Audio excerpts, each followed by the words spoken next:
طب هل في أنواع للنرجسية ولا كلها نوع واحد؟ هكلمك عن نوعين، في نوع النرجس الظاهر والنرجس الخفي. مم. النرجس الظاهر اللي هو انا وما بعد الطوفان والانانيه والصفات اللي قلناها. النرجس المخفي اللي هو بيغرقك حب واهتمام وهدايا وكلام حلو وكذا وكذا وكذا، ويقول لك انا في اخر الصف. وانا هنا قلت لك ان العلاقه المتزنه متبادله. فكره ان شخص يديكي يديكي يديكي ويديكي كلام ويديكي وعود ويديكي تفاصيل كتير، ويبقى هو مش عايز منك حاجه فانت تفرحي، لا، ما خافي. مم. دي من نوع من انواع النرجسيه المخفيه.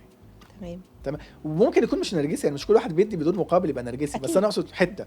ده جزء من الأجزاء الموجودة في شخصيته. بالظبط. بس الفكره، طب ما في واحد تاني مثلا بيدي ومش نرجسي، برضو ده غلط. العلاقه مش هتستمر، لان لازم العطاء العلاقه بلا يبقى فيها مقابل. توازن. انا عندي كوبايتين، بفضي في دي شويه، لو التانية ما نزلتش هتفضى دي، فهتلاقي واحد توقف عن العطاء. احنا كده دخلنا في العطاء بلا مقابل طبعا. واكيد مهما انا كان عندي قابليه ان انا هدي هاجي عليا في وقت وستوب، مش هقدر. هيحصل جفاف مشاعر. اكيد.